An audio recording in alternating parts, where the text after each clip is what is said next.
Wabarakatuh. Waalaikumsalam warahmatullahi wabarakatuh. Alhamdulillahi rabbil alamin. Wa bihi nasta'inu ala umuri dunya waddin. Wassalatu wassalamu ala ashrafil anbiya'i wal mursalin. Nabiyyina wa habibina wa syafi'ina وسيدنا ومولانا محمد وعلى آله وأصحابه ومن تبعهم بإحسان إلى يوم الدين. قال الله تعالى في القرآن الكريم: يا أيها الذين آمنوا اتقوا الله حق تقاته ولا تموتن إلا وأنتم مسلمون. Kaum muslimin dan muslimat, a'azzakumullah wa iyaya. Alhamdulillahi rabbil alamin. Segala pujian dan syukur hanyalah milik Allah Rabb semesta alam. Salawat beriringkan salam kita curah limpahkan pada Nabi besar Muhammad sallallahu alaihi wasallam, pada keluarga beliau, ahlul bait, dan para sahabat Nabi radhiyallahu alaihim ajma'in, sekaligus umatnya yang senantiasa mengikuti mereka dengan ihsan hingga akhir zaman. Alhamdulillahirabbil alamin. Di tengah cuaca mendung, hujan dari pagi, kita masih dimampukan oleh Allah Subhanahu wa taala duduk dalam majelis ini. Semoga duduknya kita di majelis ini, di Masjid Al-Jihad, Allah berikan keberkahan untuk kita dan keluarga kita semua.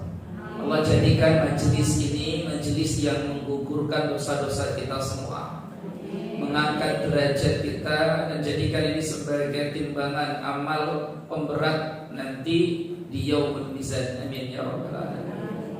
Sebelum memulai kajian, seperti biasa saya mengingatkan jamaah semua untuk niatkan keberadaan kita di masjid selama pengajian ini dengan i'tikaf. Yang belum niat i'tikaf silakan niat dulu i'tikaf. Baik, alhamdulillah rabbil alamin. Kita akan lanjutkan kajian kita dari kitab Al-Mu'tamad fil Fiqh Syafi'i. Ya, pada pertemuan yang lalu kita sudah membahas tentang apa, Ibu semua? Yo, tentang apa?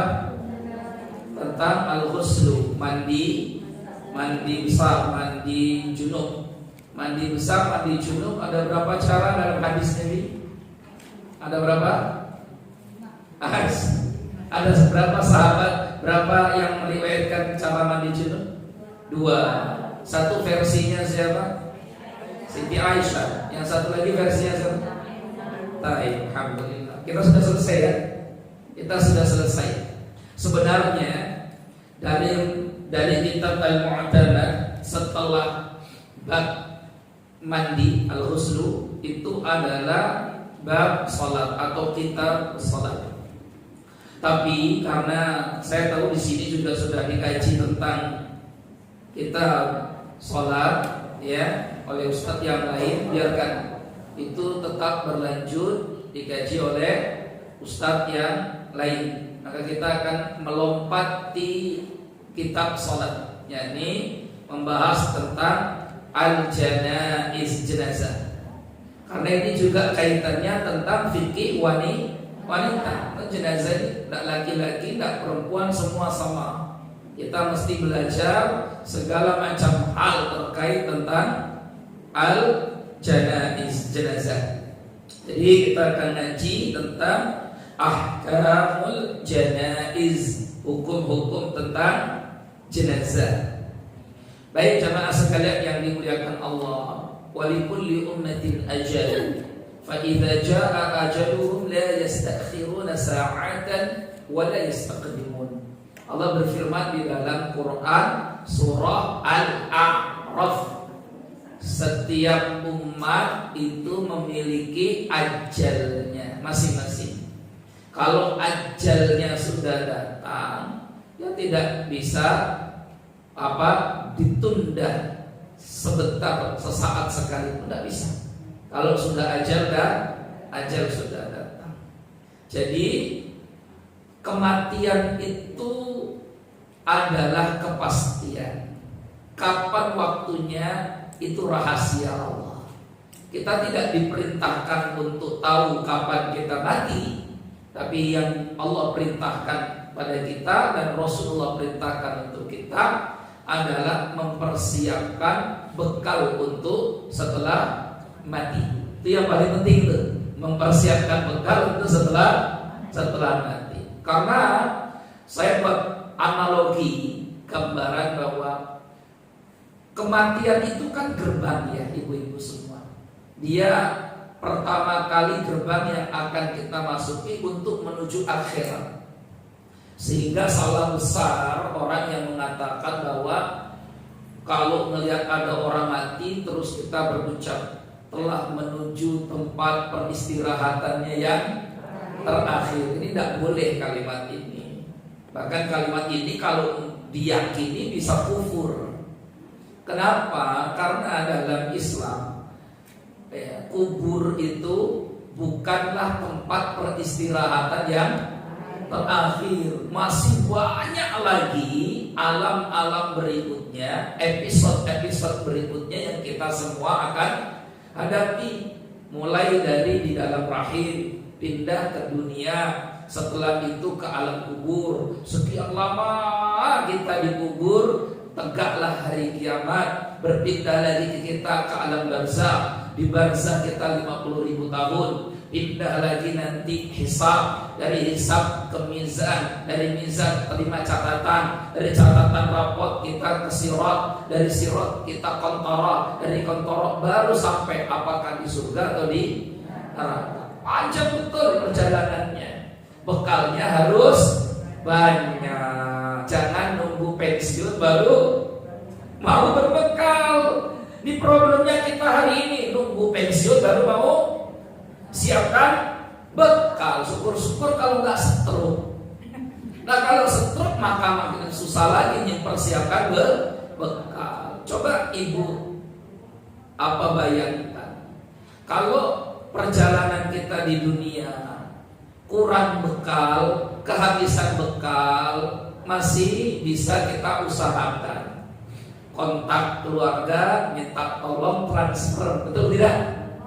Atau jangan-jangan bisa saja kalau bahan bakar yang kita kekurangan, kendaraan bisa saja kita beli di pinggir jalan, banyak jualan, betul tidak? Baik. Tapi coba kalau kurang bekalnya di akhirat, ibu mau kontak siapa? Ayo, kira-kira ibu mau nelpon siapa? Meminta tolong ke siapa? Suami. Ibu yakin suami cukup bekal? Tadi subuh ibu bangunin suami atau suami yang bangunin ibu? Ayo. Subuh tadi ibu yang bangunkan suami atau suami yang bangunkan ibu? Kalau yang membangunkan subuh tadi suami ibu, alhamdulillah. Berarti ibu punya suami yang benar. Pertahankan, jaga baik-baik itu ya. Kalau perlu diawetkan. Tapi kalau pagi tadi malah justru kita yang bangunkan suami, bahkan bukan hanya pagi tadi. Bisa saja kemarin juga saya juga Pak Ustaz. Kemarinnya lagi saya juga hampir tiap hari malah saya bangunkan suami terus Ustaz. Subuhnya itu males banget. Berarti ada yang salah nih. Ibu salah pilih suami kemarin itu. Ya. Terus gimana ini bagusnya nih Ustaz yang di rumah ini diapakan? Diapain? Ya, ibu perbaiki dulu. Kalau perlu diservis dulu. Kalau nggak bisa juga diperbaiki dan diservis, tukar tambah. Lawang suami itu kan idealnya menjadi qawwam. Ar-rijalu qawwamuna 'alan nisa. Suami itu idealnya adalah qawwam, pemimpin. Ibnu Katsir dalam tafsirnya menyebutkan makna qawwam adalah al-muallim, al-murabbi, al-muaddib. Suami itu qawwam, pemimpin. Maksud pemimpin adalah mu'allim, guru. Suami itu mesti jadi guru untuk siapa? Istri. Harusnya. Kalau namanya guru digugu dan ditiru. Malah suaminya yang dibangunkan terus. Baik, kita balik lagi ke kajian kita tentang ini tadi. Ya, jadi kalau macet di dunia kita bisa minta tolong orang bantu kita. Tapi kalau macet di akhirat, siapa yang mau nolong kita? Sementara semua orang punya problem sama. Likulli imri'in minhum yawma idzin sya'nun yughni. Allah berfirman, setiap orang di hari kiamat, di akhirat, mereka sibuk ngurusi dirinya sendiri-sendiri. Makanya ketika kita berbicara tentang ahkamul janaiz, apa sih panduan-panduan Islam dalam urusan jenazah? Yang pertama bukan matinya yang penting, tapi persiapannya. Apa yang mau kita bawa? Karena kematian itu bukan peristirahatan yang terakhir. Jadi yang sudah ngaji di Masjid Al-Jihad nggak boleh lagi mengucapkan kalimat telah menuju tempat peristirahatannya yang masih panjang banget. Tempat istirahat terakhir kita itu di mana, Bu? Di mana? Yakin masuk surga nih? Alhamdulillah. Ini tumben pagi ini kok datangnya tepat waktu. Saya jadi malu. Biasanya saya datang awal-awal. Iya, malah saya terlambat pagi ini. Ini jangan-jangan karena ada door prize ya. Door prize-nya surga. Insya Allah. Baik, sekarang kita masuk tentang kitab Al-Janaiz ini. Makanya penulis ya kitab Mu'tamad Fiqih Syafi'i, Syekh Muhammad Az-Zuhaili juga menyebut tentang ini. Sebelum masuk bab jenazah, yang dibahas pertama itu pasti dzikrul maut, mengingat kematian. Kalau sudah ingat kematian, yang pertama harus dilakukan adalah isti'dad lima ba'dal maut, mempersiapkan kira-kira apa yang kita jadikan bekal nanti setelah mati. Pertanyaan malaikat di kubur itu cuma 3 kok. Kisi-kisinya sudah diberitahu oleh Nabi 1400 tahun yang lalu. Kadang ibu mau ujian, kisi-kisinya sudah diberitahu 100%. Apa nggak enak menjawab? Ya, anak-anak sekolah sekarang kan kalau mau ujian, Ustaz kisi-kisinya, Ustazah kisi-kisinya, Bu Guru kisi-kisinya. Ibu kasih 100% apa beri 60%? Kisi-kisi biasanya. Mana yang guru di sini? Ya, paling enggak kan kita beri gambaran, paling enggak 50% kisi-kisi kan. Tuh, saking baiknya Rasulullah 100% kisi-kisinya ibu dikasih semua. 1, pertanyaannya man rabbuka. 2, wa ma dinuka. 3, wa man nabiyuka. Udah 3 itu saja pertanyaannya. Nanti ya, ini training ya untuk ibu-ibu ya, yang mau duluan mau silakan nanti ya. Gitu. Pertanyaan pertama, siapa Tuhanmu? Apa agamamu? Siapa nabimu? Nah, apa yang kita lakukan hari ini? Ini adalah upaya untuk bisa menjawab 3 pertanyaan tadi itu. Jadi yang penting isti'dad lima ba'dal maut. Persiapan apa yang kita akan bawa? Tentu yang pertama taubat. Maka ketika berbicara tentang hukum jenazah, kita selalu berbicara tentang hukum taubat. Taubat dulu, perbaiki taubat terus. Terutama, mohon maaf ya ibuku semua yang sudah 60 tahun nih. Ada yang 60 tahun di sini? Ayo yang 60 tahun segera taubat, sadar. Karena Rasul sebutkan itu umur 60 tahun masalahnya. A'dzarallahu imra'an balagha umruhu 60 sanatan. Allah masih berikan uzur pada seorang hamba hingga usianya sampai berapa?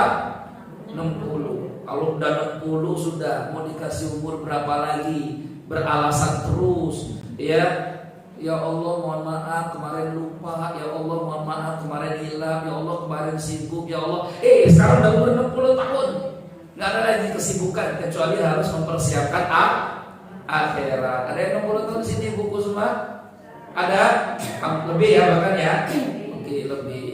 Karena nanti menyesal kita kalau tidak persiapan. Taubat ya. Kemudian khosatan al-madzalim fi huquqil ibad, terutama kalau itu kaitannya tentang kezaliman. Makanya coba lihat Rasulullah itu sebelum meninggal dunia wafat, kan Nabi wafat hari Senin tanggal 12 bulan Rabiul Awal. Nabi meninggal dunia 12 Rabiul Awal hari Senin. Itu hari Sabtunya dalam riwayat Nabi itu masih sholat di masjid. Terus Nabi memaksakan untuk bicara. Apa yang Nabi mau sampaikan? Menyampaikan kalau ada orang selama hidup Rasulullah pernah disakiti, pernah dizolimi, tolong hari ini halalkan kezoliman itu. Maksudnya dihalal itu bukan diikhlaskan saja. Kalau pernah ada yang dizolimi, silakan kalau mau balas sekarang. Daripada nanti dibalasnya di mana, Bu? Di akhirat. Tujuh batu. Karena pahamnya seseorang bahwa ini bahaya. Kalau dosanya hamba dengan Allah lebih mudah taubatnya dibandingkan dosanya manusia dengan manusia. Repot Ibu. Kalau dosanya hamba dengan Allah, istighfar, taubat, nasuha, ibadah diperbaiki, sholat jangan ditinggal, Al-Quran didekati, puasa diperbanyak, dan sebagainya. Maka semoga insya Allah ampunkan dosa-dosa kita. Tapi kalau dosanya dengan manusia, waduh, repot. Apalagi kalau orangnya sebelum meninggal sudah ngomong, awas ya, sampai dikubur pun aku akan balas utang nanti di akhirat pun aku gak akan maafkan. Repot banget nih kalau udah ketemu mama begini nih. Repot Ibu. Kalau sudah ketemu sama ibu-ibu yang ngomongnya begini, nanti sampai akhirat masih ke bawah. Tunggu saja ya, nanti di akhirat kutuntut kau dari akhirat. Waduh, repot. Itu yang buat khawatir. Makanya kalau ada kezoliman, coba kezolimannya ya diurus sebelum nanti kita jadi orang rugi di akhirat. Mungkin ada tutur kata yang salah, pernah nyakiti orang. Mungkin pernah ada fitnah tuduhan yang pernah membuat orang kemudian terfitnah dan sebagainya. Awas, hati-hati. Coba kita muhasabah. Ini namanya isti'dad sebelum mati, persiapan sebelum nanti. Ya. Terus begitu. Berikutnya adalah yustahabbu lil marid an yatadawa. Dianjurkan bagi orang sakit untuk berobat. Kan ada taubat. Kalau zolimnya segera diselesaikan. Apakah kezoliman itu kaitannya harta, atau kezoliman itu kaitannya nama baik? Kalau harta berarti mungkin dulu kita pernah ngambil barang orang tapi nggak ngaku. Ada kan begitu kan? Makan punya orang tapi nggak ngaku, kan lagi nakal-nakalnya dulu kan begitu masalahnya. Tapi kalau perempuan pacaran yang nakal ya Bu ya. Katanya kalau perempuan jangan nakal katanya. Betul enggak? Ya. Kan biasanya laki-laki yang suka begitu, makan, jajan, habisnya 5, ngakunya 3. Kalau perempuan enggak ya. Enggak ngaku itu tadi. Awas, kalau itu zolim kaitannya harta segera diselesaikan. Kalau itu zolim kaitannya fitnah keji, kembalikan nama baiknya, minta maaf pada orangnya, gitu ya. Kalau sudah wafat Ustaz orangnya bagaimana? Doakan selalu orang itu, mohonkan ampun. Baik, berikutnya tadi tadawi, cari pengobatan. Betul, ajal itu Allah yang tetapkan. Mau diobati seperti apapun, kalau ajal sudah jatuh gak akan pernah bisa disembuhkan. Tapi kita ini kan tidak tahu ajal kita ada di mana. Maka ikhtiar usaha harus dilakukan. Makanya Rasulullah SAW bersabda, Innallaha azza wa jal anzala da' wad dawa. Ya, sesungguhnya Allah turunkan penyakit dan turunkan pula obatnya. Dalam hadis yang lain Rasul bersabda, Innallaha idza anzala da'an, innallaha lam yunzil da'an illa anzala lahu syifaan. Sesungguhnya Allah tidaklah menurunkan penyakit kecuali pasti menurunkan pula obatnya. Fatadawaw ya ibadallah. Maka carilah pengobatan, hei hamba Allah. Betul, mati itu pasti, tapi ikhtiar usaha harus. Cari kesembuhan, berobat dan sebagainya. Toh Rasulullah juga berobat kan waktu sakit. Berobat Nabi itu waktu sakit. Di antara pengobatan yang Nabi lakukan itu ada berobat dengan Al-Quran. Siti Aisyah datang bacakan Al-Quran, surat Qul huwallahu ahad, Qul a'udzu birabbil falaq, Qul a'udzu birabbin nas, Al-Fatihah, ditiupkan ke tangan, usapkan ke badan mana yang sakit-sakit. Itu bagian dari pengobatan terapi. Nabi perintahkan Ali bin Abi Thalib dan sahabat yang lain untuk cari air dari 7 mata air yang berbeda-beda. Ambil air dari 7 mata air, bukan ledeng ya, 7 mata air, bukan 7 ledeng. Terus setelah dikumpulkan, dijadikan satu, dimandikan ke Rasulullah, karena Rasulullah demamnya turun-turun. Setelah dimandikan dengan 7 mata air itu, alhamdulillah Allah jadikan demamnya hilang ringan sehingga beliau bisa sholat berjamaah lagi. Jadi ada Nabi pernah berobat dengan itu. Ya, makanya berobat itu aturannya 2. Yang penting nih, supaya kita ini ketika berobat benar secara syariat dan tidak jadi dosa. Aturan yang pertama, ketika ibu mencari pengobatan mesti syar'i. Aturan pertama apa? Syar'i. Apa itu syar'i? Sesuai dengan syariat. Dibenarkan oleh Al-Quran, dibenarkan oleh hadis. Contoh, misalkan pengobatan yang memang diperintahkan dalam Al-Quran, berobat dengan madu. Karena madu itu Allah sebutkan di surat An-Nahl, fihi syifa'u linnas. Ya, wa min apa itu namanya? Yakhruju min batnihi syarabun mukhtalifun alwanuh. Dari perut-perut lebah itu Allah berfirman, keluarlah minuman-minuman yang warnanya berbeda-beda. Fihi, di dalamnya syifa, ada obat untuk siapa? Manusia. Maka berobat dengan madu boleh, berobat dengan susu boleh, berobat dengan kurma masru disyariatkan, berobat dengan habbatus sauda masru disyariatkan, berobat dengan hijama bekap masru disyariatkan. Itu macam-macam pengobatan syar'i.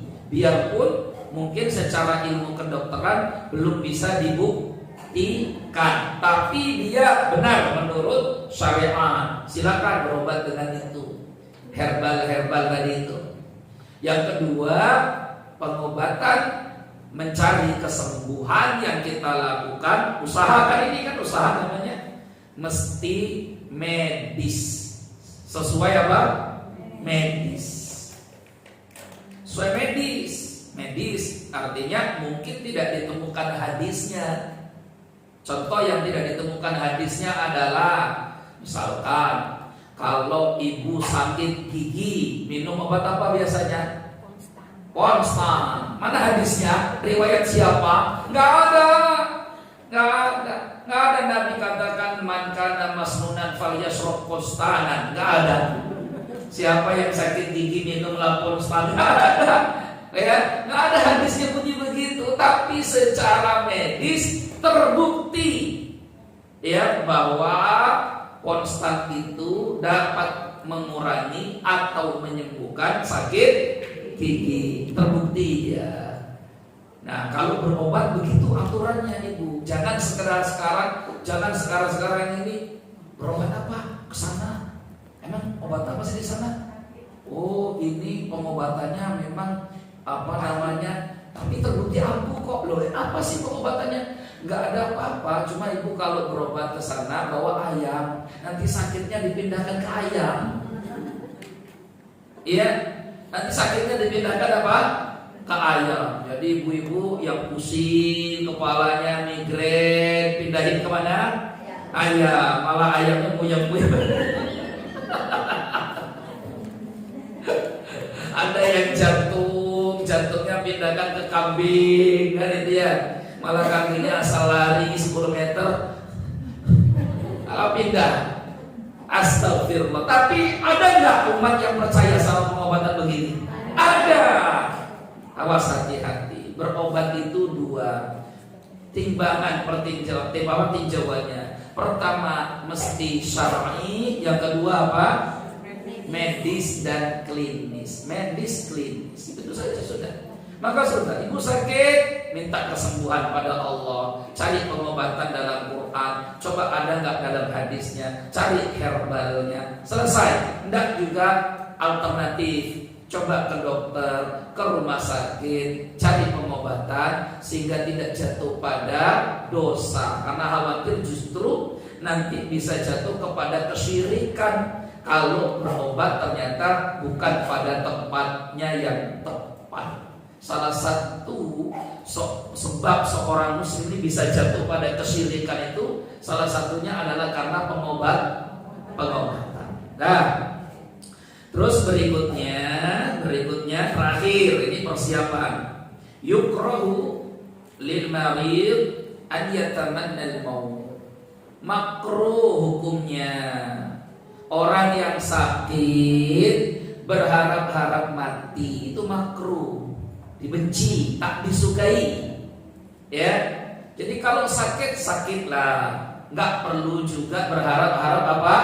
Mati. Kadang ada orang begitu karena tidak bisa bersabar. Ya Allah, capek aku ya Allah, kalau begini rasanya sakit, mendingan aku malah tahu semua nih. Kayak sinetron ya. Sinetron dan begitu ya. Ternyata setelah mati maka malah makin sakit karena nggak punya bekal setelah mati. Tidak boleh. Ya, karena Nabi SAW katakan la yatamanna yanna ahadukumul maut li dhurrin nazal bih. Hadis ini sahih riwayat Al-Bukhari dan Muslim. Jangan sekali-kali salah seorang di antara kalian berharap-harap mati hanya karena ada madharat yang dia derita, penyakit kah, masalah kah, problem hidup kah, atau apa? Dipecat dari kerjaan, banyak hutang menumpuk, sakit yang gak sembuh-sembuh, ya dicerai oleh suami. Halo, misalkan mau bunuh diri atau apa, udah, gak usah sedih. Di mana-mana dunia ini gak ada yang selamanya, ibu. Apalagi putus cinta. Ya, sudah. Semua orang itu pasti punya masa. Jangan hanya karena ada problem masalah terus berharap ingin cepat mati. Tidak boleh. Kalaupun boleh itu dalam ayat ajaran kita itu kalaupun mengkhawatirkan agama. Kalau mengkhawatirkan apa? Agama. Saya takut ya Allah kalau hidup saya panjang ini malah agama saya ini bisa saja tergadaikan. Itu baru untuk pertimbangannya boleh. Tapi kalau urusannya urusan duniawi, sakit dan sebagainya, bersabar. Karena sebenarnya sakit itu, ibu, adalah bukti cinta Allah kepada kita. Allah tuh ingin kita ini dosa-dosanya bersih. Tapi ditunggu-tunggu ibu sholat masih males-males juga. Ditunggu-tunggu ibu ngaji males juga. Ditunggu-tunggu ikut taklim malah gak datang-datang. Kan gitu ya. Ditunggu-tunggu sedekah malah makin gak ada duitnya. Terus gimana ini? Orang ini harus masuk surga, tapi sedekahnya kurang, sholatnya sekedarnya, puasa begitulah ala kadarnya. Ya, kira-kira gimana supaya masuk surga? Allah kasih sakit. Sakit itu adalah cara setiap hari seseorang bisa mengumpulkan pahala dan mengurangi dosa. Karena orang kalau sudah sakit nggak ngomongin orang lagi.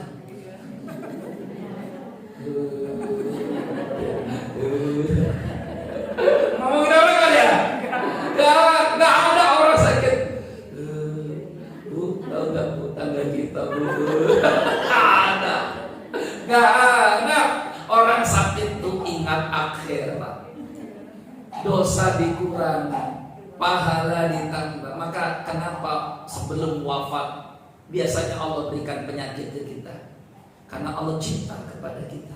Allah ingin hambanya sebelum dipanggil pahalanya bertambah, dosanya dikurangi. Begitu.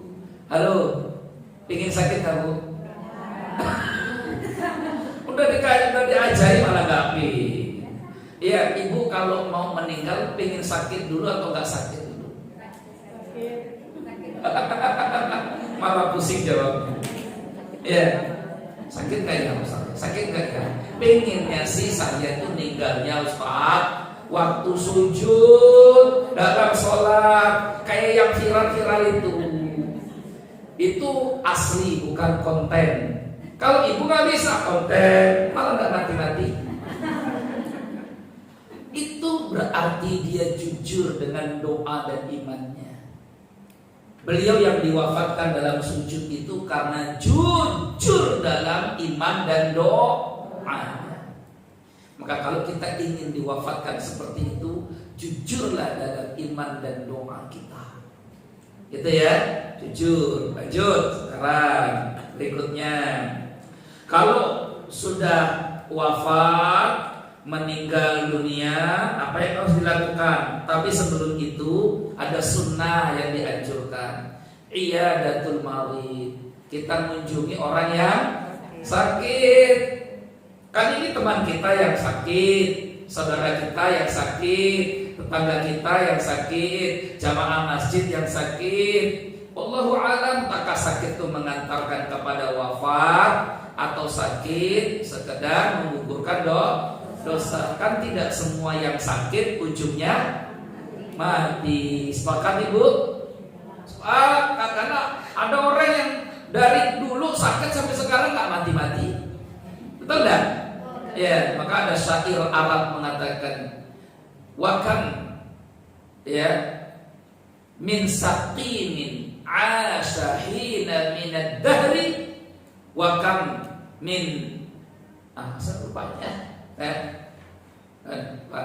gini.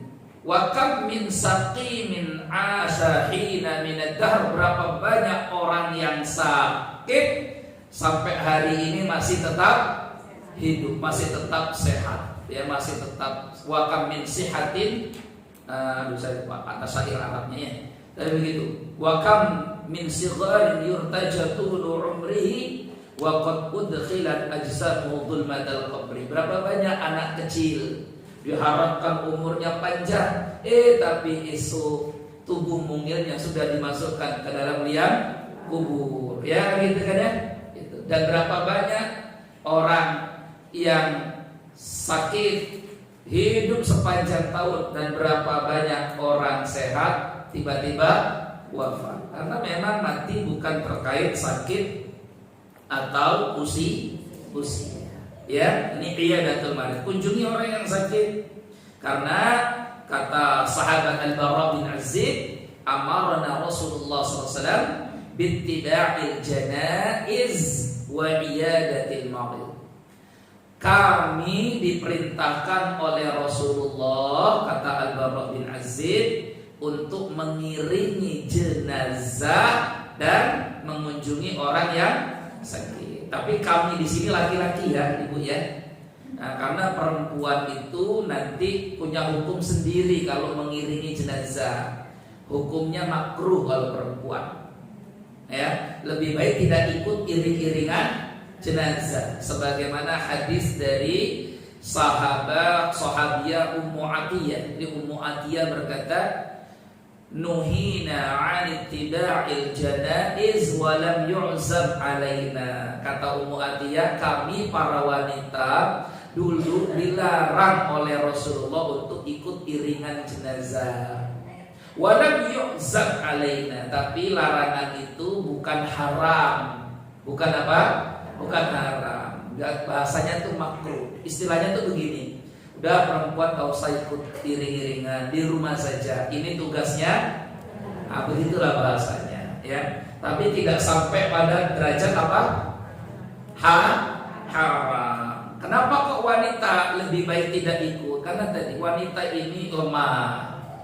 Kadang, ya apalagi kalau yang meninggal itu keluarga. Karena saya pernah kuburan, ada perempuan ngikut malah pingsan di kuburan. Malah repot kan? Betul. Jadi ini jenazah mau dimasukkan, lah malah di atasnya pingsan. Wah, bingung akhirnya kita mau ngurusin yang mana ini? Ngurusin jenazahnya atau ngurusin yang pingsannya, atau sekalian dua-duanya dimasukkan. Ini kejadian yang pernah saya hadiri. Maka betullah Rasul kenapa kita ini, maka betullah Rasul kenapa wanita itu lebih baik tidak ikut iring-iringan. Tapi bukan berarti kalaupun mau ikut, jaga adab-adabnya. Ya, jaga apa? Adab-adabnya. Tidak bersolek, dandan, skincare-nya tebal, nggak perlu. Ya, itu pakai lipstik, mas belang penuh di sini. Kalau ke kuburan nggak perlu, ya nggak perlu. Baik, kita lanjut lagi. Intinya Nabi perintahkan kita untuk ikut iring-iringan jenazah bagi laki-laki dan kemudian mengunjungi orang yang sakit. Kenapa? Supaya lebih ringan. Orang sakit itu kan butuh nasihat, butuh motivasi, butuh penyemangat, butuh berita yang baik-baik gitu, ya. Maka butuh doa, terutama butuh doa, support. Karena yang sakit begitu. Maka Nabi SAW ajarkan kita doa kalau kita jenguk orang sakit. Doa pertama, hadis riwayat Imam Ahmad di kitabnya Musnad. Ini doa paling ringan, paling gampang. Kalau ibu dengar ada orang sakit atau jenguk orang sakit, doakan la ba'sa tahurun insyaallah. Ini doanya ya, la ba'sa tahurun insyaallah. La ba'sa, ini paling pendek. La ba'sa tahurun insyaallah. Insyaallah. Nah, gampang kan? Coba sama-sama. La ba'sa tahurun insyaallah.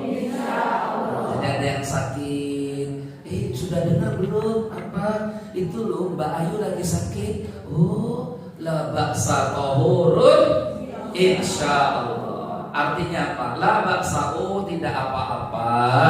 La ba'sa, oh tidak apa-apa, no problem.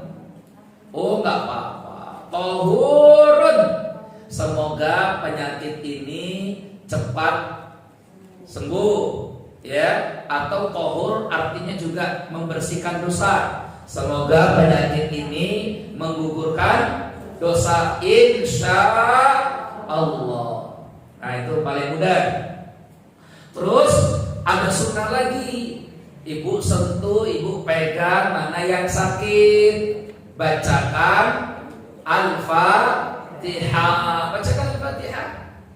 Tuh kalau kita jenguk mengunjungi orang sakit ya, mana yang sakit ibu? Ini yang sakit di perut, ibu pegang perutnya. Bismillahirrahmanirrahim. Alhamdulillahirabbil alamin. Arrahmanirrahim. Itu adab-adabnya. Kalau kita jenguk orang sakit, jangan justru jenguk orang sakit malah menambahin pikiran dia. Nambah pikiran dia. Dia itu ya dapat berita-berita yang gak manfaat untuk orang sakit. Gak manfaat. Kasih motivasi. Pegang yang sakit mana, doakan. Bacakan Al-Fatihah atau bacakan Qul huwallahu ahad atau bacakan Qul a'udzu birabbil falaq atau bacakan Qul a'udzu birabbin nas. Ada juga doa yang lain yang diajarkan oleh Nabi, As'alullahal azim rabbal arsyil azim ayyashfiyan sama. Itu silakan mana-mana yang mudah untuk kita lakukan. Ya. Ini sunnah yang dianjurkan. Tapi ingat kata para ulama di sini diingatkan ya, wa yanbaghi an takuna al-iyadatu ghibban. Dan seyogyanya kalau menjenguk orang sakit itu jangan sering tapi jarang. Kadang orang sakit itu kan butuh istirahat. Keseringan dijenguk malah nambah sakit. Saya ini sebenarnya sakitnya nggak seberapa, pusingnya tuh karena kalian tiap hari nemo aja tuh. Ya, jadi kasih waktu dia untuk istirahat gitu ya, karena orang sakit butuh banyak istirahat. Nah kalau ternyata ibu lihat kok kayaknya sakit-sakitnya ini harapannya tipis gitu kan ya, dari gambaran raut wajah dan penyakit serta ucapan dan fisiknya sepertinya sudah kemungkinan kecil, apalagi dipegang kakinya sudah mulai dingin-dingin gitu ya. Karena ciri-ciri orang mau meninggal biasanya kakinya dingin ibu. Ibu cek kakinya coba, masih hangat apa dingin? Kan arwah itu dalam hadis ruh ya, Nabi SAW katakan inna ruha idza qubidat tabi'al basar. Ruh itu kalau dicabut nyawanya itu diikuti oleh pandangan mata. Makanya ruh itu dicabutnya itu dari bawah, kaki naik ke atas, naik ke atas, naik ke atas, sampai nanti di kepala. Ya, itu. Makanya biasanya orang mau wafat itu yang paling bereaksi pertama kali atau paling cepat berubah pertama kali dari mana? Ujung kaki. Dari ujung kaki. Pertama dingin ya. Itu. Ibu pernah ngecek kan ya? Dingin kan ya awalnya kan? Itu. Tapi kita sekarang masuk adabul muhtadar. Adab kalau kita jumpai orang yang akan meninggal dunia. Ya. Ini kita sedang memposisikan diri kita ini yang hadir di sana, bukan yang akan meninggal. Disebut dengan adabul muhtadar. Al-muhtadar artinya orang yang akan meninggal. Ya, huwa man hadarahul mautu wa lam yamut. Al-muhtadar adalah orang yang akan meninggal, belum meninggal. Wa innama dhaharat alaihi alamatul mauti. Tetapi nampak dari dirinya itu tanda-tanda kematian. Dimulai dari sakarat itu tadi ya, sakarat. Maka ada beberapa hal yang harus kita lakukan kalau kita melihat ada yang sekarat di hadapan dekat kita. Yang pertama al-idja'.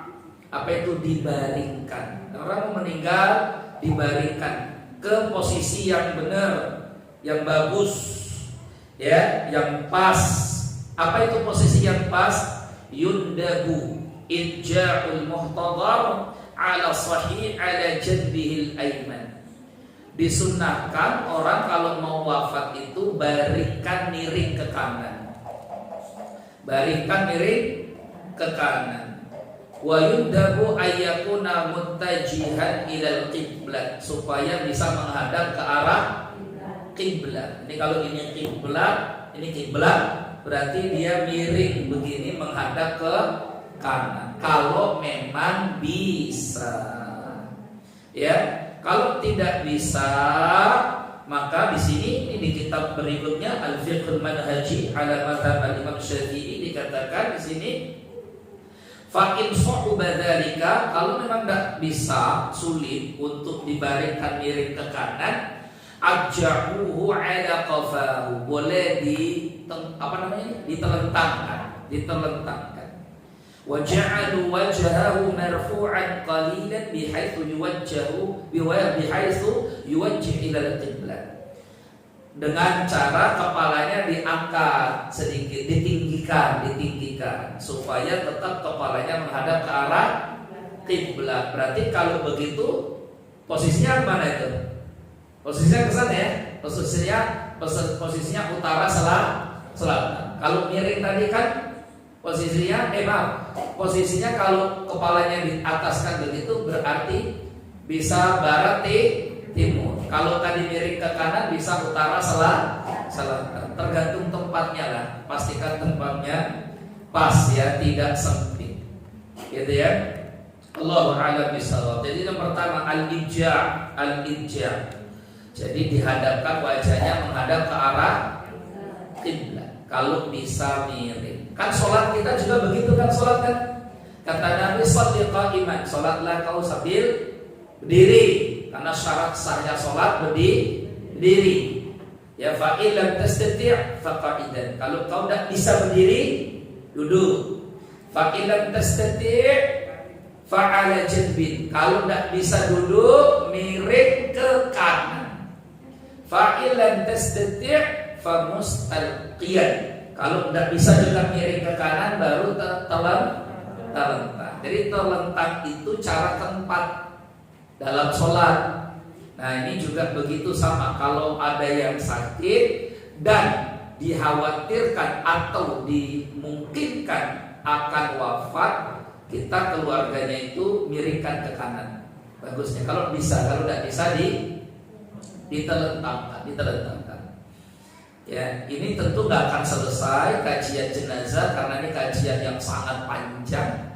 Bukan hanya urusan tentang memandikan, mengkafani dan sebagainya, tapi setidaknya ini awal mula insyaallah ya. Nanti kalau ada yang mau didiskusikan, ditanyakan silakan, nanti disiapkan dulu ya, ibu-ibu ya. Boleh tentang ini atau tentang yang kemarin kita ngaji dan bahas. Yang kedua, at-talqin. Yang kedua apa? Ditalqin. Apa talqin? Talqin itu bimbing orang yang akan wafat, yang sedang muhtadar tadi, untuk mengucapkan kalimat tauhid, kalimat ikhlas. Apa itu? La ilaha illallah. Ya. Katakan la ilaha illallah. Wala tusannu, dalam mazhab Syafi'i dikatakan di sini wala tusannu ziyadatu Muhammadur Rasulullah. Jadi sebenarnya cukup la ilaha illallah dan tidak disunnahkan mengucapkan Muhammadur Rasulullah. Cukup la ilaha illallah saja. Ustaz kalau dia bisa dua-duanya la ilaha illallah Muhammadur Rasul boleh. Tapi orang mau mati itu kan mau ngomong saja susah. Makanya ya Allah, Islam itu luar biasa. Allah tuh berikan dan Rasul berikan keringanan untuk mengucapkan la ilaha illallah. Karena kalimat la ilaha illallah itu kalimat yang paling mudah diucapkan, gak butuh banyak tenaga. Bahkan tidak butuh sambil menggerakkan bibir pun orang bisa mengucapkannya. La ilaha illallah. Coba kalau ada dotnya, apa enggak susah itu? Kalau ada dotnya coba. Ya ini kan la ilaha illallah. Semua orang bisa mengucapkan itu. Coba kalau ada dotnya, ada ghoinya lagi. Ghair malah mau mati, malah bingung kita. Berat betul. Allah itu sudah maha baik, Rasulullah dan luar biasa kasih solusinya.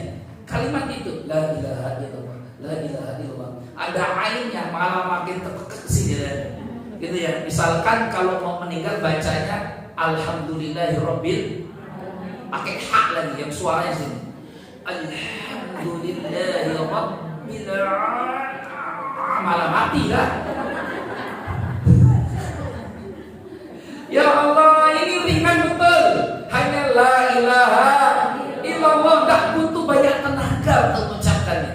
La ilaha illallah, la ilaha illallah. Enggak ada shotnya, enggak ada dotnya, enggak ada dha-nya. Coba bayangkan tuh. Allah pilihkan dan Rasul pilihkan untuk kita huruf-huruf yang paling mudah diucapkan, baik dalam kondisi yang paling sulit. La ilaha illallah. Makanya dalam mazhab Syafi'i la tusannu ziyadatu Muhammadu Rasulullah. Tidak disunnahkan menambahkan Muhammadu Rasulullah karena hadisnya begitu kan. Laqinu mautakum la ilaha illallah. Talqinkanlah orang yang akan wafat di antara kalian la ilaha illallah. Ya. Jadi kalau sudah mengucapkan la ilaha illallah sudah cukup sebenarnya. Ya, biduni ilhah. Ini saya bawakan dua kitab ya. Kalau di Mu'tamad katakan begitu, di apa namanya? Fiqh Manhaji Mazhab Syafi'i dikatakan biduni ilhah. Kalau sudah mengucapkan sekali tak perlu diulang-ulang. Ya, enggak perlu diulang li alla yadjar, supaya enggak bosan dia. Misalkan nih dia sudah bisa mengucapkan nih la ilaha illallah, la ilaha illallah. Sudah, ibu tunggu saja di situ. Jangan ditinggal pergi. Kalau orang udah begini nih, ada yang ganti-gantian menjaganya. Khawatir nanti dia ngacau. Kalau dia ngacau, bimbing lagi untuk mengucapkan la ilaha illallah. Tapi kalau dia enggak berkacau, enggak mengucapkan kata-kata yang lain, sudah cukup la ilaha illallah. Terus dia tidur misalkan, oh besoknya meninggal, berarti itulah kalimat terakhirnya la ilaha. Karena nanti masuk pada hadis man kana akhiru kalami la ilaha illallah dakhala jannah. Siapa saja yang ucapan akhirnya la ilaha illallah, pasti dia masuk surga. Itu la ilaha illallah. Maka cukup kalau dia sudah ucapkan, sudah, enggak usah diulang. La ilaha illallah. La ilaha. La ilaha. Malah dia capek katanya. Orang mau meninggal enggak seperti orang sehat. Tidak cukup sekali saja. Ya, ibu tinggal tunggu bila-bila dia berucap yang lain, maka kita kembalikan ucapan la ilaha illallah. Itu namanya talqin. Talqin, ya. La ilaha illallah. Itu pentingnya kalimat ini dan luar biasanya kalimat la ilaha illallah. Makanya la ilaha illallah itu kita hidup dengan la ilaha illallah, mati pun dengan la ilaha illallah. Dengan la ilaha illallah nanti kita dibangkitkan. Tuh, ya. Maka pegang betul la ilaha illallah, ya Allah. Jaga betul-betul jangan sampai keluarga kita murtad dari la ilaha illallah. Ya. Makanya Nabi Ibrahim itu pastikan anak-anaknya jangan sampai berpaling dari Allah. Kata Nabi Ibrahim di dalam Al-Quran surat Ibrahim ya. Apa namanya? Bunyi ayatnya itu Rabbi innahunna adlalna katsiran minan nas. Ya Tuhanku, sungguhnya kesyirikan ini, berhala-berhala ini banyak sekali membuat manusia itu tersesat. Maka Nabi Ibrahim ingin anaknya supaya tetap mengucapkan la ilaha illallah. Di surat Al-Baqarah Nabi Ibrahim katakan wala tamutunna illa wa antum muslimun. Itu ucapan Nabi Ibrahim untuk anak-anaknya. Surat Al-Baqarah. Jangan sekali-kali nak kamu mati kecuali muslim. Muslim itu ditandai dengan apa? La ilaha illallah. Ya, itu ya Ibu ya. Wallahu a'lam bishawab. Berikutnya yang ketiga, Ketiga, ya, qira'atu Yasin. Dalam mazhab Syafi'i ada sunnah dibacakan surat Yasin. Bacakan surat Yasin, ya, dalam mazhab Syafi'i. Sebagaimana hadis dari Abu Dawud nomor 170, Ibnu Majah nomor 466, Ahmad, Hakim dan yang lainnya. Apa yang disabdakan Nabi dari sahabat Ma'qil bin Yasar? Iqra'u ala mautakum Yasin. Bacakanlah kepada mautakum, orang yang akan meninggal dunia di antara kalian, Yasin, surat Yasin. Ini ada yang sakit, bacakan Yasin. Ada yang sekarat, bacakan Yasin. Li'annahu dzukira fiha ahwalul qiyamati wal ba'si. Karena di dalam surat Yasin ayat-ayatnya menyebutkan tentang perihal hari kiamat dan hari kebangkitan. Fa idza quri'at 'indahu, kalau dibacakan surat Yasin di dekat orang yang akan wafat ini, tajaddada lahu dzikru tilkal ahwal, atau tujaddidu lahu dzikru tilkal ahwal. Itu akan memperbaharui dia, sehingga makin ingat akhirat, makin pasrah kepada Allah, berserah kepada takdir, ikhlas dengan takdir dan sebagainya. Intinya membacakan surat Yasin kepada orang yang belum meninggal dunia itu, kalau dijelaskan oleh para ulama termasuk Syekhul Islam, ya, itu katakan dua tujuannya. Satu, kata Syekhul Islam, kalau ternyata orang yang sakit ini dia belum ditakdirkan wafat, meninggal, maka semoga surat Yasin ini menjadi mempermudah kesembuhannya. Tapi kalau dengan dibacakan Yasin kepada orang yang sakit ini, yang dia akan wafat meninggal dunia, maka semoga dengan surat Yasin ini jadi perantara dia diringankan kematiannya. Jadi dibacakan surat Yasin, ya, bacakan surat Yasin. Jadi orang yang sakit begitu, kan masalah. Atau dibacakan Al-Quran, surat-surat yang lain. Tapi ini Yasin karena berangkat dari hadis Nabi Sallallahu Alaihi Wasallam dalam riwayat Ibnu Hibban dan Abu Dawud. Iqra'u ala mautakum Yasin. Bacakanlah kepada orang yang akan meninggal dunia di antara kalian surat Yasin. Ya, bacakan Yasin dan sebagainya. Karena cerita di Yasin itu kan ada cerita kematian, ya, ada cerita dibangkitkan, ya, ada cerita nanti dikubur akan dibangkitkan.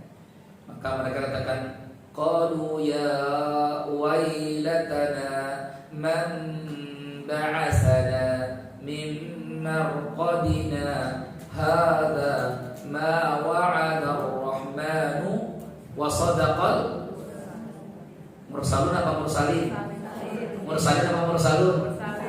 Mursalun.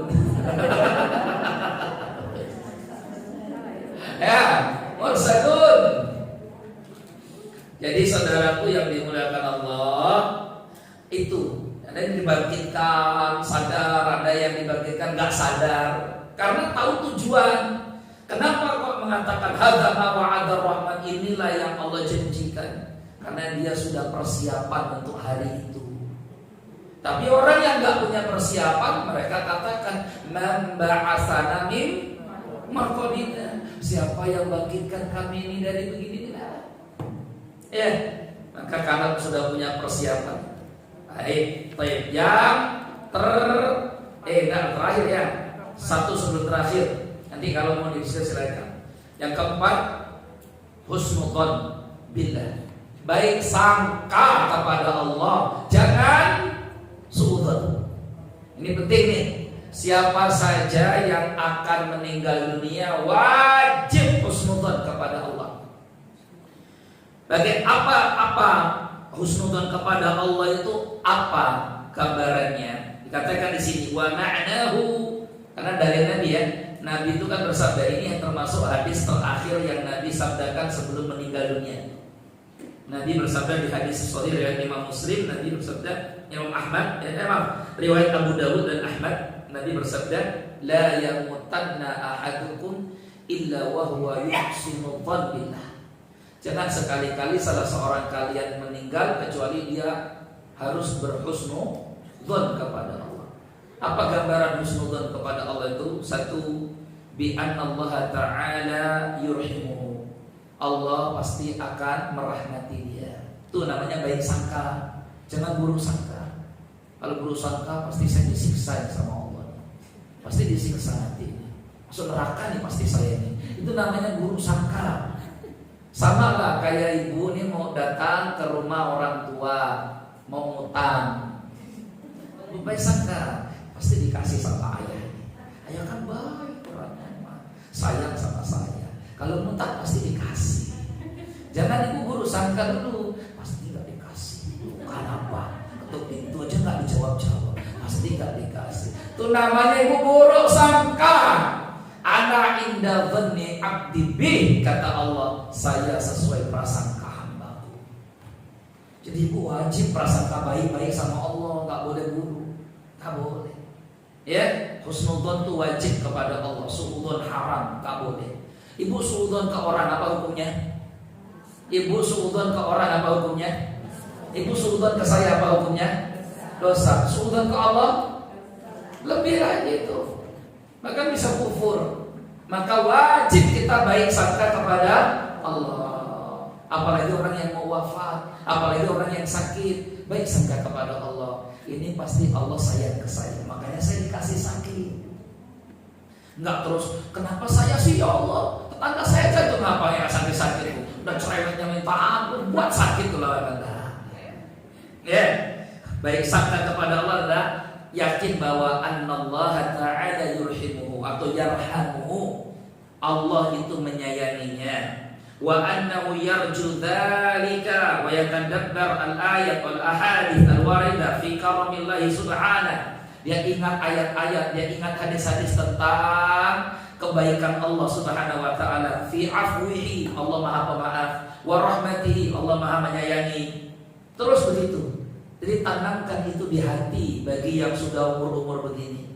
Makanya mohon maaf ya Ibu ya, bagi yang sudah tua-tua, lolita, lolos 50 tahun, itu yang diperbanyak adalah harapnya kepada Allah. Harapnya Allah mengampuni saya, Allah memaafkan saya, Allah akan masukkan saya ke surga, Allah berikan pahala untuk saya. Itu yang diperbanyak supaya muncul husnudzon, baik sangkanya kepada Allah. Gitu ya Ibu ya. Wallahu ta'ala a'lam bishawab.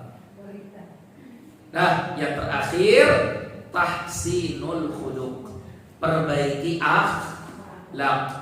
Ya, kalau orang sudah sakit jangan suka ngajak tengkar. Ya tajannab al-mukhasamah, udah sakit enggak usah tengkar terus. Wal munazaat, ya. Wah, pokoknya sudah enggak, kalau udah sakit tuh sudah. Ya. Banyak-banyak justru apa? Ingat akhirat. Wallahu a'lam bishawab. Yatlubus sanah, minta maaf, keikhlasan, lapang dada, min zaujati, dari pasangannya. Dah, aku panggil suaminya, maaf ya ya. Kalau saya ada salah, ngomong apa sih? Maaf, kayaknya udah mau selesai nih kayaknya gitu ya. Dramatisir lah ya, dan sebagainya. Jadi minta maaf tuh gak harus nunggu lebah. Pas sakit minta maaf. Allahu a'lam bishawab. Cukup sampai di sini. Kita masih banyak ini nanti ya. Ada menjamkan apa? Oh ya terakhir deh, menjamkan mata. Kalau ada yang meninggal, kan biasanya meninggalkan apa itu matanya? Biasa orang kalau meninggal matanya kenapa? Atas kan? Ibu tutup, pejamkan matanya, baca doa. Ada doanya menurut mazhab Syafi'i. Bismillahi ala millati Rasulillah. Ini disebutkan dalam kitab Majmu' Syarhul Muhadzab Imam An-Nawawi. Ini doa menjamkan mata. Doa menjamkan apa? Mata. Tapi matanya mayit ya, bukan mata orang lain ya. Malah nanti yang jadi training malah suaminya. Bismillahirrahmanirrahim.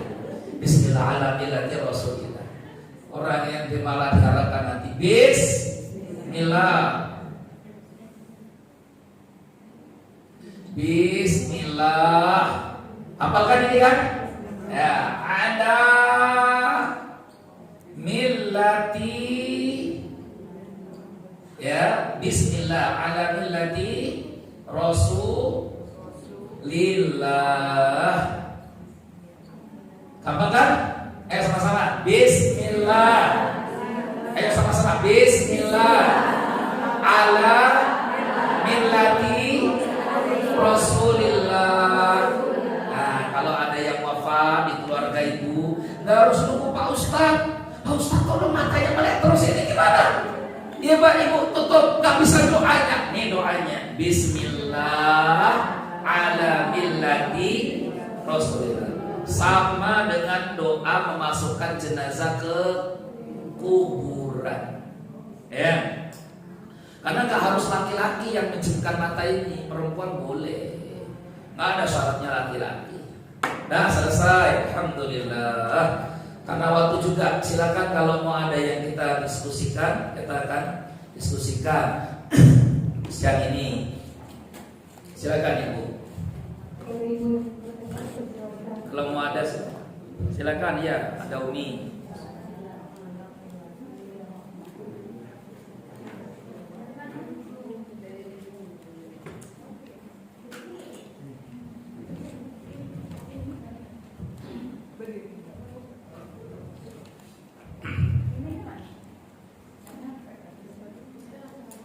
Mana?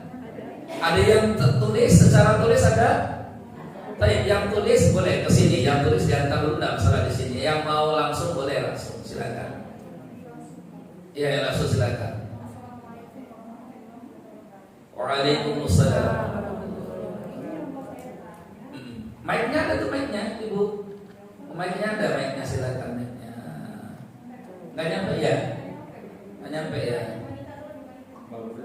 Ya udah awas jangan ditarik deh. Udah Bapak silakan Umi, enggak apa-apa. Terdengar insyaallah.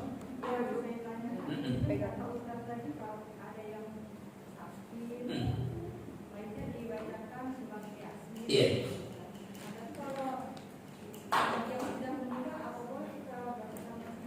Baik. Waalaikumsalam warahmatullahi. Ada lagi yang lain? Silakan. Dua-dua dulu ya kita ya, dua-dua dulu. Ini silakan ini yang megang mic dulu.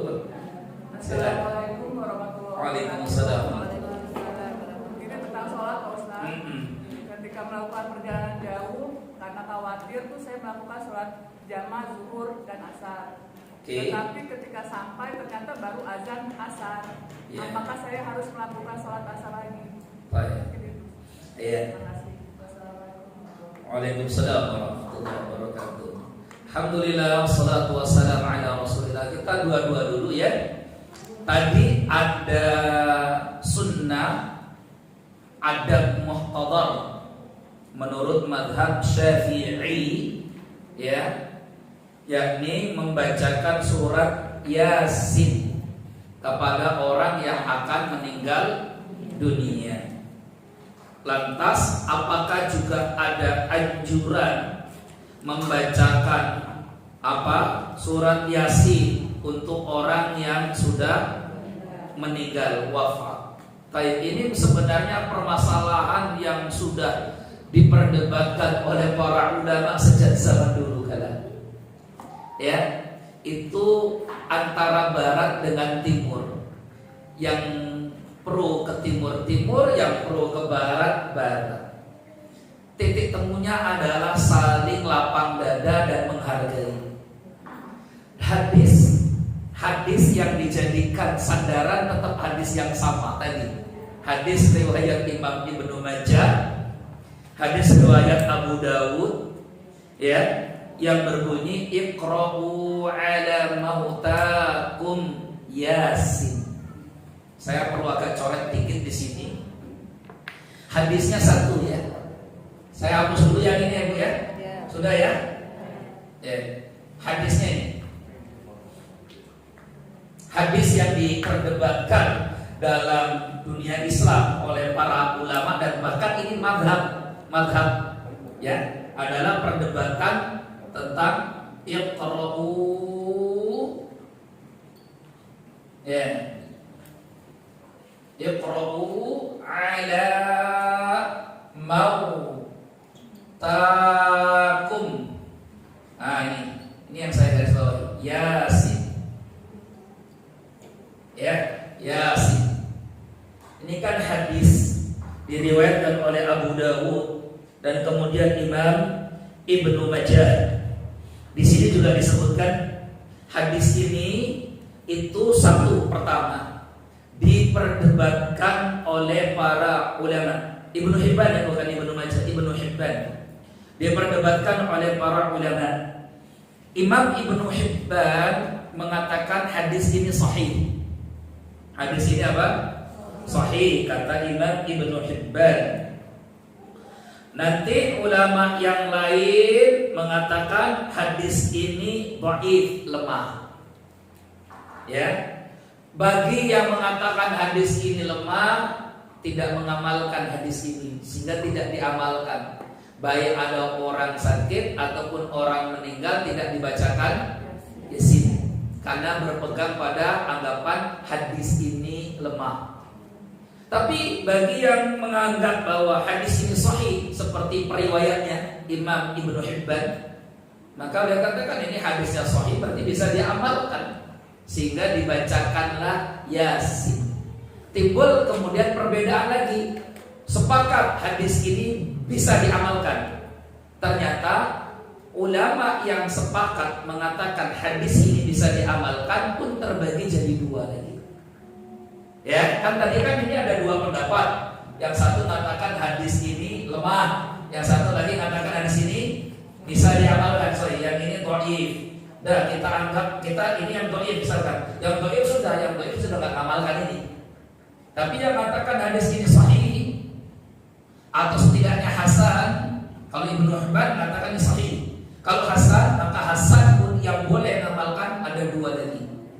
Gimana cara mengamalkannya dua ini? Kelompok pertama mengatakan hadis ini benar, bisa diamalkan, tapi dibacakan Yasin untuk orang yang akan meninggal. Ini kelompok yang di sini ya, akan meninggal. Kenapa? Karena arti mautakum artinya yang akan meninggal. Jadi arti mautakum diartikan oleh para ulama artinya akan meninggal. Mana penguat kata mautakum artinya akan meninggal? Hadis tadi talqin, laqinu mautakum la ilaha illallah. Sama kalimatnya mautakum juga. Talqinkanlah orang yang akan mati di antara kalian, la ilaha illallah. Oleh karenanya ulama katakan mautakum berarti yang mau wafat, bukan yang sudah wafat. Paham di sini? Ini kelompok pertama. Dia bacakan Yasin untuk yang mau meninggal. Ada ulama lagi mazhab yang kedua, mautakum itu bukan yang akan meninggal, tapi yang sudah meninggal. Maka bagi ulama ini mengartikan mautakum artinya yang sudah meninggal, berarti dibacakanlah Yasin kepada yang sudah meninggal. Dari dulu sudah ada perbedaan ini, jamaah sekalian yang dimuliakan Allah. Ya, sudah ada perbedaan ini karena berangkat dari satu hadis yang difahami berbeda-beda. Kalau di mazhab Syafi'i bagaimana Ustaz? Di mazhab Syafi'i, ini dua kitab di mazhab Syafi'i. Ya, dua-duanya membolehkan. Dua-duanya membolehkan karena memang ini perbedaan mazhab. Sekali lagi apa perbedaan apa? Saya sampaikan. Intinya membacakan Al-Quran untuk orang yang sudah meninggal apa intinya? Kirimkan pahala, kirimkan pahala. Maka mengirimkan pahala untuk orang yang sudah wafat itu ada yang disepakati, ada yang diperselisihkan. Contoh, kirim pahala untuk mayit yang sudah wafat yang disepakati adalah doa. Semua ulama dari 4 mazhab sepakat mengirimkan doa itu sampai ke mayit. Kirim doa. Apalagi setelah doa, sedekah. Ibu mau kirimkan pahala sedekah untuk almarhum yang sudah wafat, sampai sepakat ulama, nggak ada perbedaan. Ya. Terus apalagi yang sepakat semua sampai haji. Ibu mau hajikan orang tua yang sudah wafat. Saya mau hajikan Ustaz, pahalanya untuk almarhum. Sampai karena hadis Nabi sahih. Ya, Nabi saleh hadis itu. Apalagi kemudian termasuk umroh badalnya sampai pahalanya. Apalagi kemudian puasa. Ada almarhum punya hutang puasa belum dibayar, maka Nabi katakan man mata wa alaihi shiyam shali'an waliyu.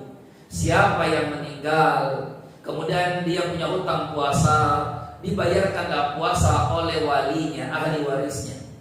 Sedekah ada riwayatnya. Seorang anak datang ke Nabi berkata, ya Rasulullah, inna ummi qad iftulitat afa atasaddaq laha. Ya Rasulullah, ibuku sudah wafat, bolehkah aku sedekah atas namanya? Boleh, tasaddaqilah. Boleh, silakan. Haji sama. Ini semua sepakat. Doa, sedekah, haji, umroh, puasa. Kurban enggak? Bahkan di kitab ini, di dalam Madhab Syafi'i, di kitab ini pun tidak dianjurkan kurban, kecuali kalau si mayit berwasiat. Kalau nanti kurban kan, ya. Tapi dalam Madhab Syafi'i khilaf antara boleh dan tidak. Penulis kitab mengumpulkan pendapat beliau dalam Madhab Syafi'i lebih ikut yang tidak. Tapi bukan berarti semua sepakat katakan tidak. Ada yang katakan boleh. Saya sendiri ikut pendapat yang boleh. Kenapa? Karena kurban itu dia tidak murni disebut sedekah. Menurut ibu kurban itu sedekah bukan? Menurut ibu saya tanya, sedekah bukan kurban itu? Hah? Ayo, sedekah bukan? Dibilang sedekah, tapi kok ibu ambil dagingnya? Dibilang bukan, tapi ibu niatnya sedekah. Coba, ibu kurban gak? Halo, ibu kurban gak biasanya? Kurban. Terus ibu minta gak dagingnya? Dikasih, kalau gak datang remut. Ustaz kan saya dikasih, kalau gak dikasih remut. Udah besok gak usah lagi di Masjid Al-Jihad kurbannya. Kenapa? Masa gak ada rahmat kita? Coba. Betul, ya kan? Maka kurban itu kenapa diperdebatkan oleh ulama sampai tidak boleh tidaknya? Karena di sini disebut sebenarnya, ya, tentang al-udhiyah, kurban itu. Kecuali kalau si mayit itu berpesan. Tapi intinya okelah, sudah, itu perbedaan saja. Ada yang kurban, ya silakan. Enggak juga ya udah apa-apa. Maksudnya itu untuk si mayit enggak juga enggak apa-apa. Kalau tanyanya ke panitia masjid, pasti semua sepakat boleh. Pak Ustaz, Bapak kan panitia Masjid Al-Jihad, iya. Boleh nggak saya kurban untuk si mayit? Oh boleh, silakan. Karena dia panitianya, masalahnya. Ini kan saya bukan panitia. Maka kalau bukan panitia nanti di kitab disebutkan begitu. Di kitab artinya apa namanya? Memang ada pendapat boleh, ada pendapat yang tidak membolehkan, kecuali kalau dia ada niatan atau wasiat dari si mayit. Karena apa? Karena sedekah yang ibu lakukan, kurban yang ibu lakukan itu pun pasti insya Allah pahalanya sampai ke almarhum orang tua kita. Paham ya? mau ibu niatkan atau tidak? Saya, anak misalkan berkurban, insya Allah pahala kurban yang saya lakukan pun kalau itu atas didikan orang tua, pahalanya sampai ke orang tua saya. Diniatkan atau tidak, karena itu bagian dari hasil jeripayah didikan orang tua. Paham ya? Itu di situ poinnya di situ. Ada yang diperdebatkan, salah satunya selain kurban tadi, apa yang diperdebatkan? Ihda usawab fil qiraah, mengirimkan pahala bacaan Al-Quran. Itu diperdebatkan dari zaman Imam Syafi'i lagi. Nggak ada sepakat. Iya, tidak ditemukan kesepakatan. Termasuk tadi, maka yang dibutuhkan adalah lapang dada. Sebagian ulama mazhab mengatakan tak sampai kiriman pahala bacaan Al-Quran kepada si mayit. Mau surat Yasin, mau surat yang lain tak sampai. Sebagian ulama lagi katakan sampai, kirimkan pahala bacaan kepada si mayit. Ya, jadi ini yang jadi perdebatan. Saling menghormati, saling menghargai. Apa yang ibu yakini belum tentu disepakati oleh orang lain. Sebagaimana apa yang diyakini oleh orang belum tentu pula disepakati oleh kita. Idealnya memang Al-Quran itu amalan yang dibaca orang hidup, bukan amalan yang dibacakan untuk orang idealnya harusnya ibu ngaji itu sekarang waktu masih hidup, bukan nunggu. Coba sekarang begini logikanya, dia hidup sendiri nggak mau sholat, dia hidup sendiri dulu waktu hidup nggak mau ngaji, nggak mau belajar, giliran mati sibuk minta. Kan ini kan fatal, kesalahan, keblinger namanya. Harusnya mumpung ini sekarang kita hidup, ayo baca Quran. Mumpung kita hidup, ayo belajar sholat. Jangan tunggu mati baru mau disolatkan. Jangan, rugi kita. Ya, gitu ya Bu ya. Jadi ini ada perbedaan pendapat mazhab ya, karena memang dari sumber hadis yang satu tapi kesimpulannya berbeda. Hadisnya ada dari Nabi tentang bacaan Iqra'u ala mautakum Yasin. Bacakan surat Yasin kepada orang yang mau meninggal atau yang sudah meninggal. Itu tergantung dari mana ulama yang ibu jadikan pegangan. Silakan, ini kembali kepada ibu masing-masing. Apa yang saya pegang belum tentu ibu mau lakukan. Kalau saya sendiri, saya berpegang pada bacakan Yasin kepada orang yang mau meninggal dunia. Ini yang jadikan pegangan saya. Tapi kalau ibu mau pegang yang lain juga, silakan, hadisnya sama. Gitu ya, ibu ya. Wallahu a'lam. Adapun kita anak, kalau kita bacakan Al-Quran, kalau kita membaca Quran tanpa kita niatkan pun untuk orang tua kita, maka insya Allah pahalanya sampai kepada orang tua kita. Gitu ya. Jangankan itu ibu, di mazhab Syafi'i saja ada perbedaan. Apakah bacaan, mengirimkan bacaan Al-Quran itu sampai ke mayit atau tidak? Di mazhab Syafi'i saja ada perbedaan antara sampai dan tidak sampai. Tapi mayoritas ulama mazhab Syafi'i katakan sampai.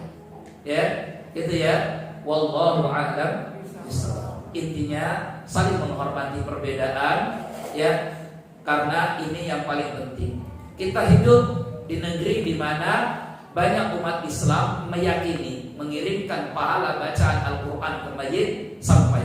Tapi kalau ibu ke Afrika, kalau ibu kemudian kemana misalkan yang mazhabnya Maliki atau yang mazhabnya Hanafi, maka kita akan temukan perbedaan. Begitu maksudnya. Ya, saling menghormati. Yang sepakat tadi sepakat, yang berbeda tadi lapang dada. Tanpa harus mengatakan sesat, tanpa harus mengatakan menyimpang dan sebagainya. Allahu a'lam bishawab. Pertanyaan kedua, jama itu kemudahan. Dalam syariat kita rukhsah namanya. Saya safar, lakukan perjalanan, terus saya jama zuhur dan asar. Tapi ternyata sampai di tempat baru azan asar. Bagaimana? Ya sah.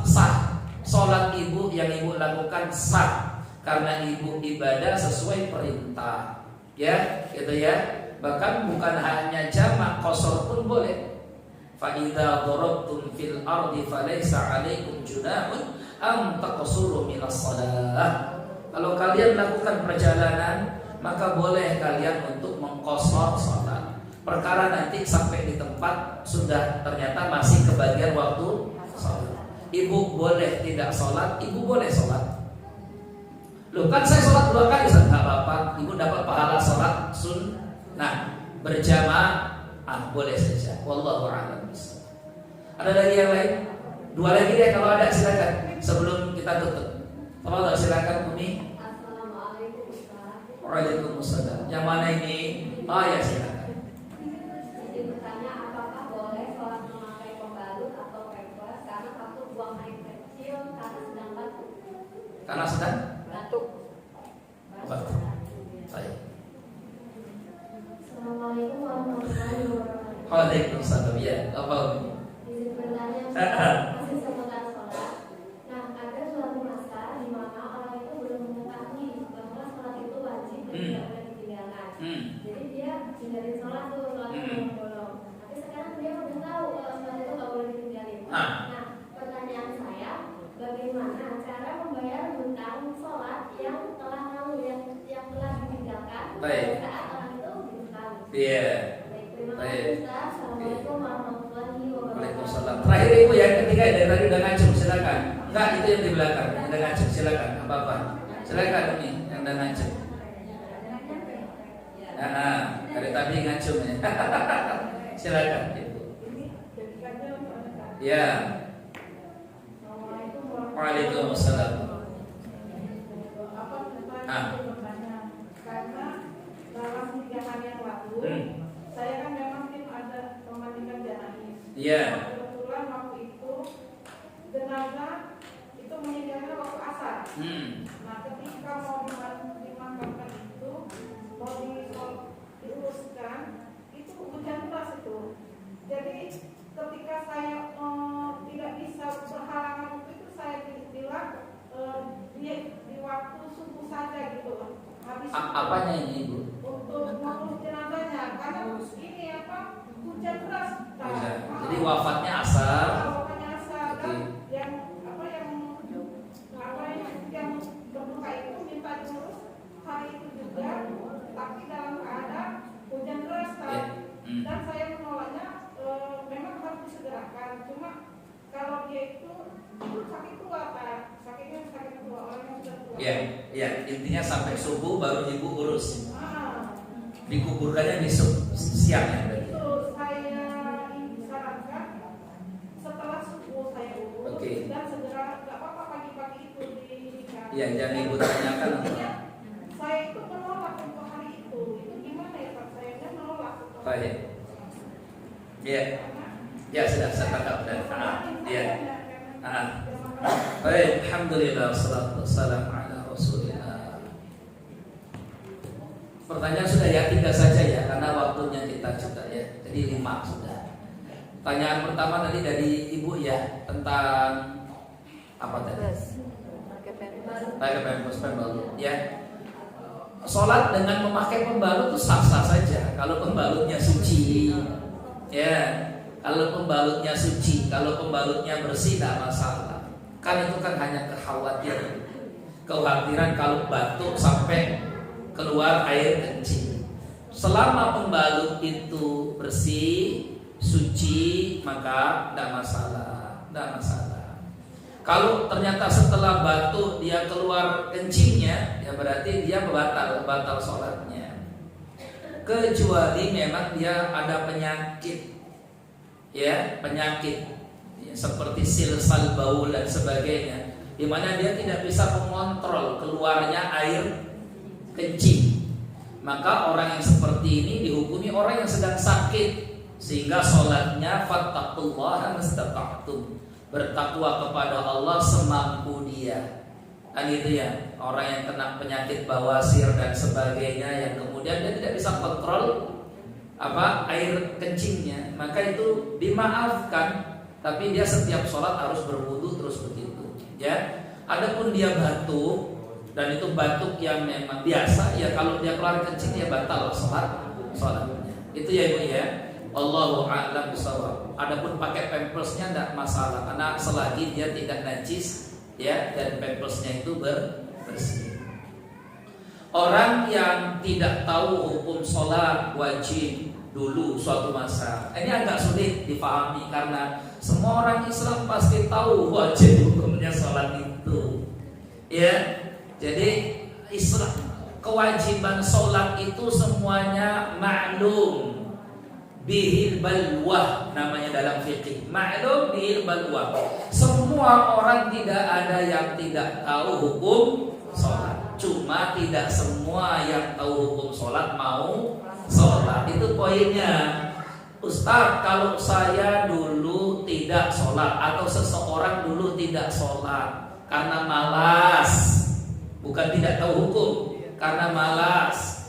Terus sekarang saya sadar, sudah hijrah, taubat, dan saya alhamdulillah tidak lagi tinggalkan sholat. Apa hukum sholat-sholat yang saya tinggalkan dulu? Jawabannya wajib diqadha. Wajib diqadha, wajib dibayar semampu ibu. Tentukan dulu berapa hutangnya, berapa qadha semampu kita. Tetapkan itu. Fattaqullah mastata'tum. Bertakwa pada Allah semampu kita. Qadha. Kalau itu zuhur. Kalau asar. Setelah zuhur ibu sholat zuhur. Setelah asar ibu sholat asar. Sambil diqadha, diangsur-angsur. Kenapa kok habis asar sholat lagi? Saya pernah tinggalkan sholat ini 10 tahun yang lalu, 15 tahun yang lalu. Nggak masalah. Gitu ya. Nah, selebihnya ibu kekurangannya entah ada kurang, entah ada apa, sudah. Mohon maaf, mohon ampun pada Allah. Semoga Allah ampuni kita. Tapi yang penting ada keinginan untuk mengqadha. Sama juga seperti hutang puasa Ramadan. Ya, wajib ibu qadha puasa Ramadan. Biarpun itu 15 tahun yang lalu, biarpun itu 20 tahun yang lalu, ibu wajib qadha. Ya, apakah diqadhanya dengan puasa sunnah sambil niatkan untuk membayar hutang puasa dan sebagainya. Ini hampir mendekati ijma'. Pendapat ini hampir, ya, kalau tidak kita katakan jumhur, mayoritas ulama dan mayoritas mazhab 4 itu, ya, itu. Biarpun nanti ada sedikit yang mengatakan bahwa kalau puasa wajib diqadha, kalau sholat cukup taubatan. Tapi ini pendapat minoritas. Mayoritas ulama katakan wajib qadha sholat. Itu ya Bu ya. Terakhir tentang jenazah tadi, maka idealnya memang kita menyegerakan jenazah. Menyegerakan karena Rasul bersabda, asri'u bil janazah. Segeralah kalian menyelenggarakan mengurus jenazah. Ya, sebenarnya ibu tidak masalah ibu kafani, ibu mandikan jenazah. Tidak masalah. Dikuburkannya besok tidak masalah. Kakek saya wafat itu ba'da isya. Saya mandikan selesai jam 12 atau jam setengah 1 kalau tidak salah gitu ya. Sudah. Jadi orang besok pagi mau melayat langsung nyolatkan tidak masalah. Ya, yang penting itu sudah dimandikan dan sudah dikafani. Maka ba'da subuh ada orang mau nyolatkan. Tidak semua orang melayat takziah itu punya waktu yang banyak. Ya. Ya, dan ini juga harusnya pelajaran untuk keluarga. Jangan hanya dipercayakan kepada orang. Harusnya yang memandikan itu kita, yang mengkafani itu kita. Maka setiap muslim hendaknya belajar bagaimana cara memandikan jenazah, mengkafani jenazah. Insya Allah nanti kalau sudah selesai kita ngaji, kita praktek langsung. Ya, tapi sabar dulu, praktek langsung nanti. Jadi nggak hanya mengandalkan ustaz, nggak hanya mengandalkan ustazah, nggak hanya mengandalkan panitia. Enggak, kita karena kita ingin berbuat baik dan berbakti kepada keluarga almarhum, orang tua yang wafat ini, kita yang mandikan, kita yang mengkafani, karena kita yang paling menyayangi mereka. Itu harusnya, jangan hanya mengandalkan orang. Begitu harusnya. Kalau ada keluarganya malah saya ceramah itu. Harusnya kamu anjurkannya belajar, ayo sama-sama. Ini kita duduk di sini untuk belajar sama-sama mengurus jenazah insyaallah, ya. Jadi nggak masalah itu wafat suri, mandikan segera. Yang datang malam melayat, ya bisa sholatkan. Tapi kalau belum dimandikan, belum dikafani, bagaimana dia mau sholatkan? Karena tidak boleh disolatkan sebelum dimandikan. Gitu ya, Umi ya. Ini bisa. Karena posisi hujan deras, biarpun saya itu nggak bisa ke sana. Iya, maaf. Yang salah itu kenapa keluarganya nggak mandikan sendiri, itu masalahnya. Ya, kan ibu bukan kewajiban ibu itu, kewajiban keluarganya sebenarnya. Ya, kewajiban orang lain, tetangga dan sebagainya sebenarnya. Ya, itu harusnya. Itu kenapa kita hendaknya belajar masing-masing mengurus jenazah. Itu ya Umi ya. Tapi alhamdulillahirabbil alamin, sudah cukup, selesai. Sudah 11:30. Kita cukupkan sampai di sini. Ibu-ibu semuanya, ya semoga manfaat apa yang kita kaji. Mohon maaf atas kekhilafan dan kesalahan. Saya juga mohon izin, mohon doanya, insyaallah besok pagi saya berangkat membawa jamaah. Semoga diberikan kelancaran dalam perjalanan dan safar, diberikan kemudahan dan keselamatan hingga bisa kembali lagi bermajelis bersama Ibu semua. Amin ya rabbal alamin. Subhanakallahumma wa bihamdika